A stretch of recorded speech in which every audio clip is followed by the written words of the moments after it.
It always starts the same way.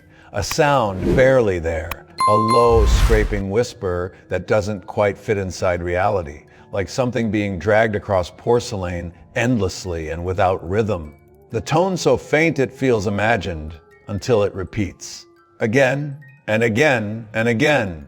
Not through the ears, but through the bones. Like the marrow itself is being tuned. No one else hears it, not at first. But those who do never stop. By the end of 2025, 10 such occurrences had surfaced. 10 quiet ruptures in the fabric of the ordinary. 10 deeply personal terrors that never reached primetime news, never earned documentaries or late-night debates. They were kept in the shadows, passed around as half-truths, anonymous threads on obscure forums, whispered by the kind of people who sleep with their backs to the wall and tape their mirrors shut. They were stories, yes, but they were also warnings. Because the deeper one listened, the more they began to fit together, not by theme, not by location, but by something colder, something calculated. The first happened in the wooded outskirts of Bangor, Maine. An old widow, 74, claimed her husband, dead for nearly 3 decades, had begun visiting her again, not in dreams, not in memory, but standing at the foot of her bed every morning at precisely 3:07 a.m. His skin was bloated, his eyes milky, and his clothing soaked through as if pulled from a river. Which made sense. He had drowned in 1998, swept under while trying to save a local boy. She spoke to him at first, half convinced it was grief playing its cruelest card. But the thing never spoke back, it only watched, and every night it came closer. On the final night of her life, she pressed record on her old audio diary, trying to describe what she saw. Her voice trembled, her words slurred. The final message was a whisper, soft enough to miss unless slowed. There's another world bleeding through. When the police found her, every mirror in her home was shattered inward, as if something inside had clawed its way out. She was found in the pantry, hunched and contorted, her nails torn down to the bone, her eyes missing. No signs of forced entry, no signs of struggle, apart from the unspeakable position of her body. But the most disturbing part, what made the coroner leave the room mid-examination, was the smile. The second came in Kiev, where a 21-year-old university student researching ancient Sumerian texts believed she had discovered a forgotten incantation, one never translated, never spoken aloud in modern history.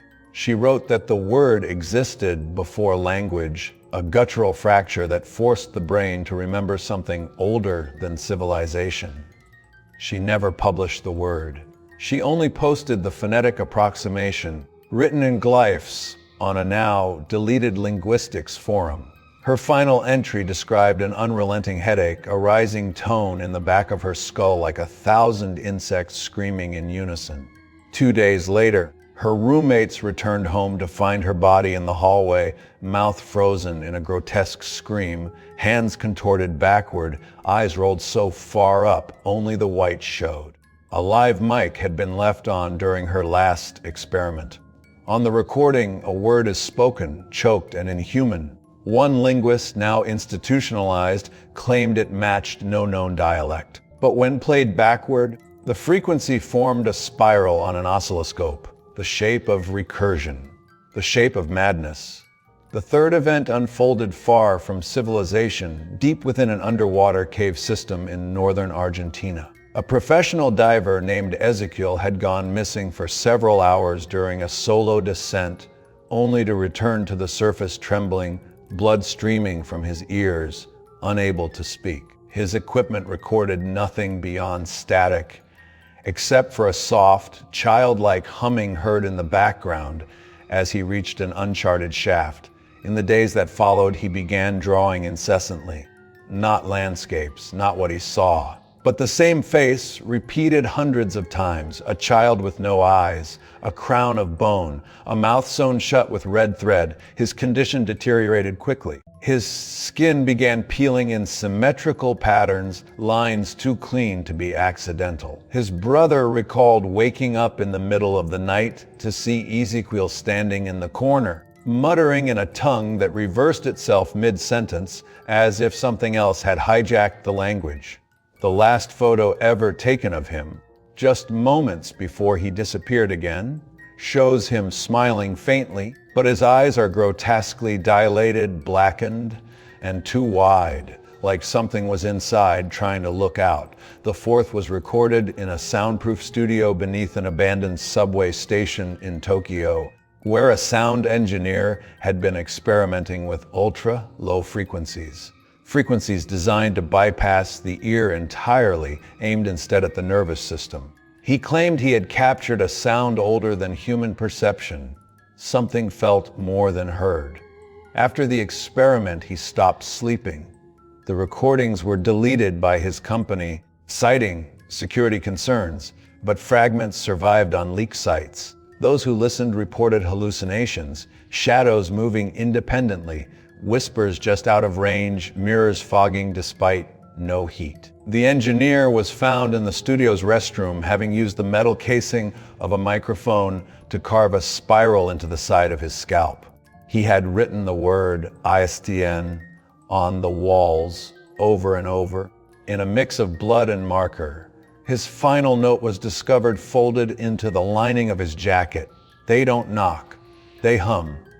By the fifth incident, whispers of a pattern began to form, not in physical geography, but spiritual terrain. The locations were irrelevant, the symptoms were not. Something had begun to pierce through. A presence, or maybe a force, carving microscopic holes in the barrier between sanity and surrender. Each story was different, but each shared the same aftertaste. A sense that something had taken notice, that something old was rehearsing. These weren't hauntings. They weren't possessions. They were glimpses, cracks in the floor of the world. There is a moment in every story when disbelief begins to rot, when the logic of the mind can no longer hold against what the soul has seen. That's where the second half begins, not in terror, but in understanding. A terrible, choking understanding that the world is not what it pretended to be. That something ancient and watching has finally begun to stir. Story 6 began with a child in Sicily, a small, unassuming farmhouse on the edge of the island. A storm rolled in one night, violent, sharp, unnatural. The boy, 6 years old, sleepwalked into the cellar during the worst of it. His parents found him standing barefoot in the dark, whispering into a corner where the walls met the floor. When they tried to lift him, he screamed, not like a child, but like something imitating a child's scream, failing to find the right pitch.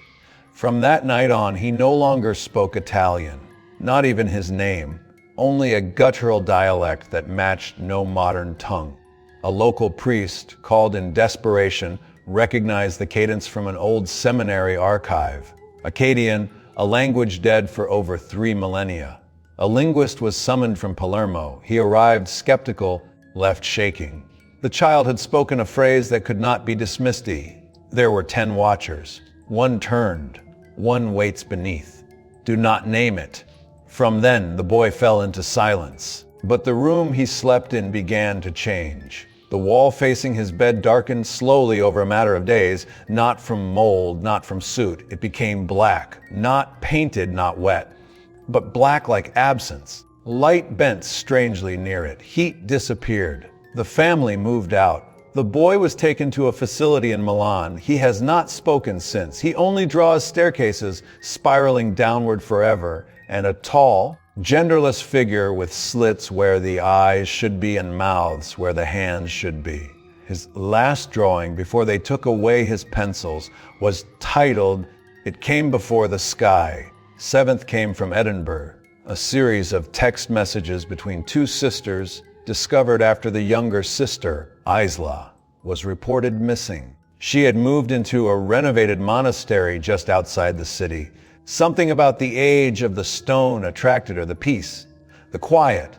But within a week, the messages grew frantic. She began hearing things, scraping, breathing, whispers in the grates. She thought it was rats, then old plumbing, then the wind. Then the scratching began forming patterns, not scratches, actually letters. words, written backward on her walls, appearing only at night, messages that seemed like prayers or warnings. She laughed at first, texting her sister, "I think the monks forgot to leave," but the jokes faded. One message stood out, a photo of her ceiling with dust spelling out 5 chilling words in precise, reverse script YOURLLEIDFRTN. The final text message was a voice note. 3 seconds, the sound of her own breathing. Then, the unmistakable sound of something wooden sliding shut. She was found 5 days later, inside the walls of her home. Not crushed, not broken. Her body positioned carefully, hands folded across her chest, eyes open, mouth sewn shut with human hair. The drywall had not been cut. It had been peeled back, resealed from the inside. Eighth came from classified military chatter. No names. No coordinates. Only fragments pulled from deleted encrypted transmissions. A drone operator had been scanning a no-fly zone in the Middle East, near the buried remnants of a temple so old no religion would claim it. The drone feed cut out for 4 minutes. When it returned, it no longer showed the desert. It showed an underground chamber, impossible depth, no entry point. The walls were pulsing, breathing, the camera lens flickering like it couldn't keep focus. At the center stood a statue, weeping black fluid, arms extended, palms up. Around it, human shapes suspended upside down, hanging from hooks, tongues stretched until snapped. The footage was scrubbed.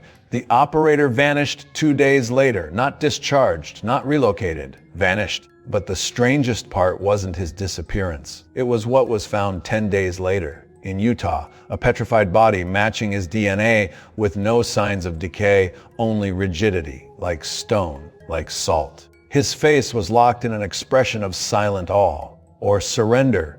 The 9th story never made it to public channels at all. Only fragments, only rumors. A ham radio operator in Alaska intercepted a broadcast during a solar flare, a signal buried in static, only audible through layered feedback. It was a countdown. Female voice.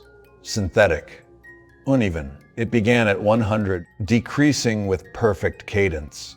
He traced the source to an unmarked range in the tundra. When the broadcast reached 0, everything around his cabin shook outward. Not like an explosion, like a displacement. As if something stepped through. He was never found, but his logbook was. In it, scrawled on the final page, a single sentence, "We're never alone. We were never first." He had drawn the countdown waveform beside it, which, when folded over itself, formed a perfect eye. By the end of these accounts, patterns no longer whispered. They howled. The cases had no borders, no names in common, no overlap of culture or language, and yet the echo remained the same. All of them were hearing something, not in sound, but in silence, a message, a warning, or maybe an invitation. And somewhere beneath them, beneath all of us, something was answering. There was no singular evil, no lone entity haunting these events. Instead, there was a convergence. A pulling together of threads woven centuries apart. Something once buried beneath stone and language, now waking. Slow. Certain. And they were not done speaking. Not yet. There are stories that vanish. Fold themselves quietly into the dark, leaving behind only the chill of memory. But then there are stories that linger. Like the aftertaste of something rotten. Like a shadow that doesn't move when you do. The 10th was never meant to be a story. It was a sound, they called it, the recording, no origin. No credits, no title. Just a nameless file that began surfacing in private archives, buried torrent links. Message boards cloaked behind encryption. Shared with warnings. Uploaded and removed within hours. Described as an ambient experiment, a frequency test. Harmless static. But it wasn't. And those who listened all said the same thing. It didn't sound like music. It sounded like something trying to remember what music was. The file was 11 minutes and 7 seconds long. The waveform showed no lyrics, no melody, only layered noise, low, shifting tones that grew more structured the longer you listened, not louder. Just closer, like it was moving towards you. Some claimed they could hear words hidden beneath it. Some said there were none, just the sense of being observed. Others, fewer, described visual hallucinations that began halfway through, shadows in photographs they hadn't taken, faces in mirrors that didn't reflect their own, movements behind windows that should have been locked. But the true horror came in the silence. At exactly 11:07, the file ended. Abruptly, no fade, no decay, a void, 1 second of complete digital blackness. And then 3 knocks, not in the audio. Behind the listener, always behind, not always loud. Sometimes gentle, like knuckles on wood, sometimes wet, sometimes scraping, but always 3, always slow. Those who heard it said they felt their homes shift. That the temperature changed, that something about the shape of the room felt wrong, like the walls had forgotten where they were supposed to be. A few tried to rationalize it. Auditory illusion, primal fear response. The mind trying to make sense of randomness. But others, those who heard the knocks more than once, began to see the pattern unfold. One woman, a software engineer from Munich, listened to the file 6 times. After the 3rd time, her husband vanished. No signs of struggle, just a smudge on the floor where he had been standing, a handprint burned into the tile, long and unhuman. She kept listening. She began to speak in sleep in reverse Latin. One night, she carved something into her kitchen counter, a spiral of names, none her own. All of them confirmed as missing persons from various countries, spanning 50 years. A man in Sao Paulo claimed the file made him dream of a library made of bone. Every book inside contained a person he had met, except the pages were blank, and something moved just behind the shelves, humming in static. When he tried to stop listening, he began bleeding from his ears whenever he heard silence. He was found in his apartment, all electronics destroyed, except a single phrase carved into the wall, over and over, with his own fingernails. They need ears to open the gate. Another woman, a linguist in Toronto, reversed the recording. She discovered that the frequency of the background noise matched exactly the seismic pattern of microquakes that had been rippling through the Mediterranean since January 2025.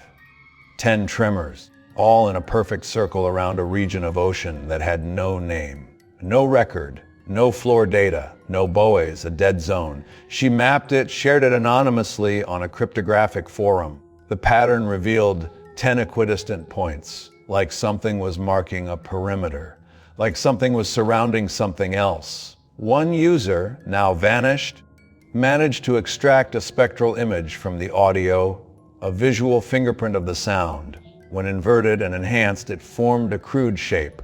A humanoid figure hanging upside down, head wrapped in cloth, arms elongated beyond natural limits, fingers bending backwards into horns.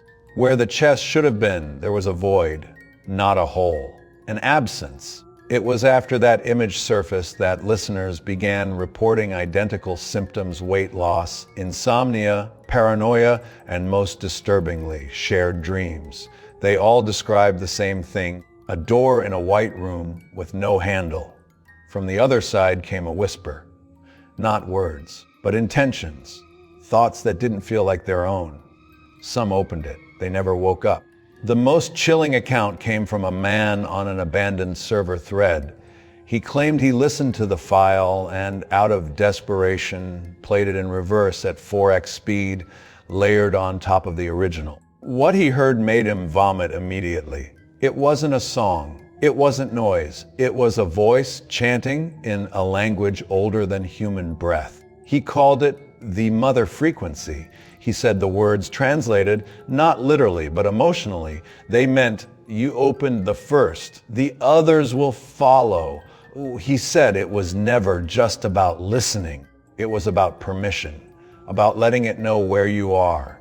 In his final message, before deleting his account, he uploaded a single image, a satellite capture of the Mediterranean coordinates. What looked like clouds above the water at first wasn't cloud at all. When color inverted and processed under sonar mapping filters, a structure emerged beneath the sea. Circular, unnatural, breathing, and at the center a gap, a black point that devoured sonar and light alike. The post disappeared minutes later. His IP address no longer existed, but copies of the file still remain, hidden, hunted, passed quietly, whispered between the curious, the desperate, the defiant.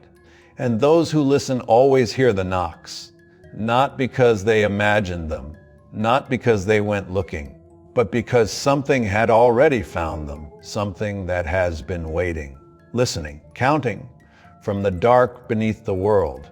And if you ever hear the sound behind you, 3 knocks, slow and patient, do not turn around, not because nothing will be there, but because something will, and it knows your name.